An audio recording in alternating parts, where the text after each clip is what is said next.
Болгарские эксперты прибыли в Абхазию с ответным визитом. Цель первого приезда – обсудить возможности создания совместных предприятий в нашей стране. Ранее президент ТПП Абхазии Тамила Мерцхулава посетила Болгарию по приглашению Союза частных предпринимателей этой страны, с которыми было подписано соглашение о сотрудничестве. Учитывая, что у нас прошли очень хорошие, продуктивные встречи с предпринимателями Болгарии, в частности, с исполнительным директором LEV Corporation. И сегодня делегацию возглавляет исполнительный директор господин Павел Димитров и эксперты, которые сегодня будут иметь возможность встретиться не только с торгово-промышленной палатой, но и в рамках той рабочей программы, которую подготовила палата. Приезд представителей Союза частных предпринимателей Болгарии в Абхазию свидетельствует о переходе от дружеских отношений к партнерским, отмечалось на встрече.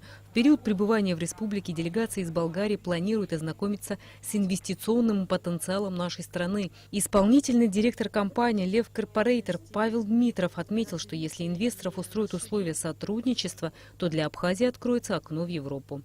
Мы должны, как эксперты, посмотреть и детали, и вообще задать свои вопросы, чтобы могли в конце месяца или в начале другого, как придут инвеститоры, чтобы они уже знали и чтобы могли развивать конкретные проекты.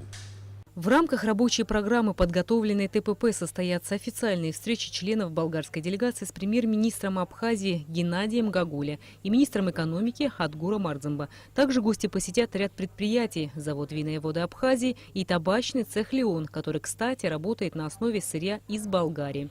Рената Шакая, Роберт Ломи, Абхазское телевидение.